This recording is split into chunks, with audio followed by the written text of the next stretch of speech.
بسم اللہ الرحمن الرحیم۔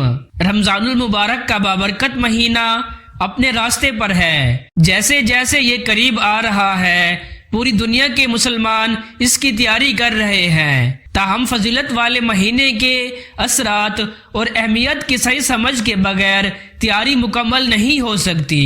رمضان کی اہمیت کو جاننا آپ کو اس بابرکت مہینے میں خالص نیت سے عبادت کرنے میں مدد دے گا۔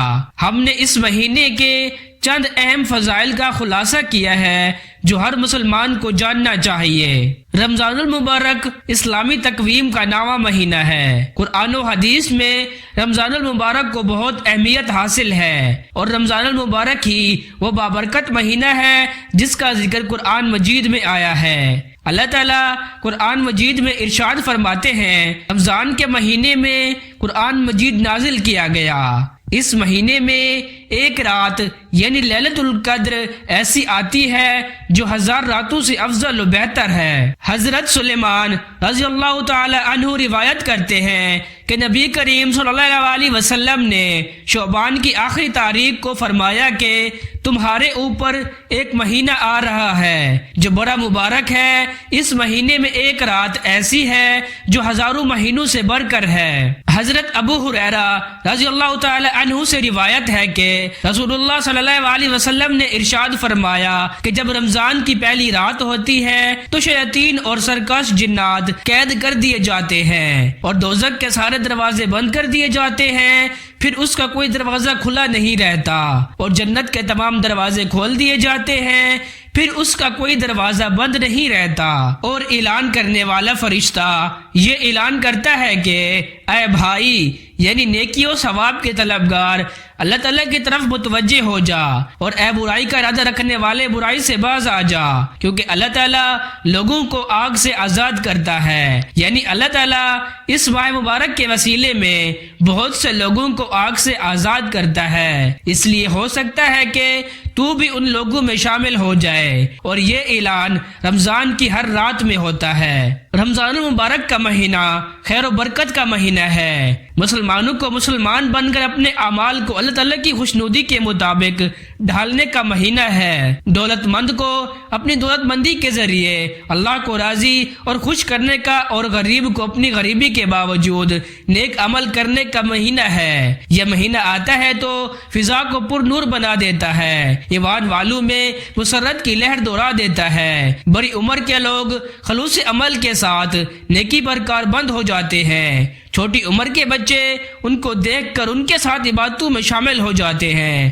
اور حتیٰ کہ فجر کی نماز میں بھی شامل ہو جاتے ہیں۔ حضرت محمد صلی اللہ علیہ وسلم نے ارشاد فرمایا، جنت میں ایک دروازہ ہے جس کا نام باب الریان ہے، اس دروازے سے قیامت کے دن روزہ رکھنے والے ہی داخل ہوں گے، ان کے علاوہ کوئی اور داخل نہیں ہوگا۔ کہا جائے گا کہ روزہ رکھنے والے کہاں ہیں؟ پھر وہ اس دروازے سے داخل ہوں گے، اور جب روزے رکھنے والوں میں آخری داخل ہو جائے گا تو وہ دروازہ بند ہو جائے گا، اور پھر کوئی اس دروازے سے داخل نہیں ہوگا۔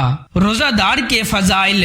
روزہ دار کے منہ کی بدبو اللہ کے نزدیک مشک سے زیادہ پسندیدہ ہے۔ روزہ دار کے لیے دریا کی مچھلیاں تک دعا کرتی ہیں، جنت ہر روز ان کے لیے آراستہ کی جاتی ہے۔ روزہ دار کا اس ماہ میں اٹھنا بیٹھنا، مزدوری کرنا اور سونا عبادت میں شمار کیا جاتا ہے۔ روزہ کا ایک بہت بڑا اجر اللہ کی زیارت ہے جو روزہ دار کو محشر کے دن نصیب ہوگی۔ روزہ دار کے تمام گناہ معاف کر دیے جاتے ہیں اور درجات بلند کر دیے جاتے ہیں۔ رمضان کی آخری رات میں روزہ داروں کے لیے مغفرت کی جاتی ہے۔ صحابہ نے عرض کیا کہ شب مغفرت شب قدر ہے؟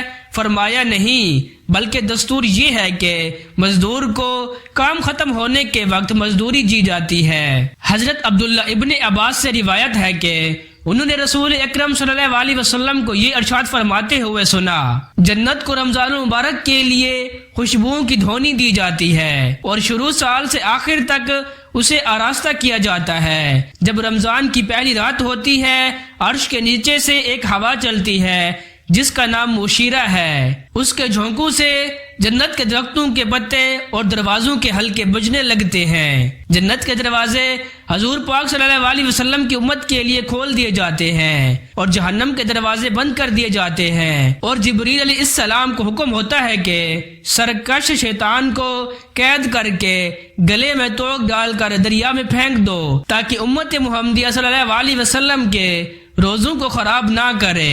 حضور اکرم صلی اللہ علیہ وسلم نے یہ بھی ارشاد فرمایا کہ اللہ تعالیٰ ایک منادی کرنے والے کو حکم دیتے ہیں کہ 3 مرتبہ یہ آواز دو، ہے کوئی مانگنے والا جس کو میں عطا کروں، ہے کوئی توبہ کرنے والا جس کی میں توبہ قبول کروں، ہے کوئی مغفرت چاہنے والا کہ میں اس کی مغفرت کروں۔ حضور اکرم صلی اللہ علیہ وسلم رمضان کی اہمیت واضح کرتے ہوئے فرماتے ہیں کہ اگر بندوں کو معلوم ہوتا کہ رمضان کیا ہے تو میری امت تمنا کرتی کہ کاش پورا سال رمضان ہی ہو۔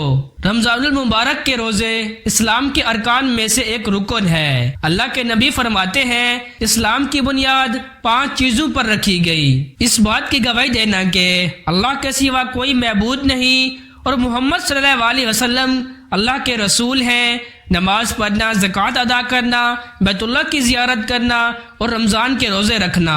رمضان المبارک کو غفلت میں گزارنے والوں کے لیے سخت وارننگ ہے۔ اگر رمضان المبارک میں اپنے گناہوں کی بخشش نہ کروا سکے تو یقیناً آپ بہت بڑے نقصان میں ہوں گے۔ رسول اللہ صلی اللہ علیہ وسلم نے فرمایا میرے پاس جبریل علیہ السلام آئے اور فرمایا جو شخص رمضان کا مہینہ پائے اور اس میں بخشش نہ کروا سکے تو وہ جہنم میں جائے گا۔ اللہ تعالیٰ ایک رمضان سے دوسرے رمضان تک انسان کے گناہوں کو بخش دیتا ہے۔ یہ تقوی اور تقوی کے حصول کا مہینہ ہے۔ روزہ آپ کے لیے مقرر ہے جیسے کہ آپ سے پہلے لوگوں کے لیے مقرر کیا گیا تھا تاکہ آپ تقوی حاصل کر سکیں۔ رمضان کے روزے سال کے 10 مہینوں کے روزوں کے برابر ہیں۔ نبی کریم صلی اللہ علیہ وسلم نے فرمایا جس نے رمضان کا روزہ رکھا اور پھر اس کے بعد شوال کے 6 روزے رکھے گویا اس نے ہمیشہ روزہ رکھا۔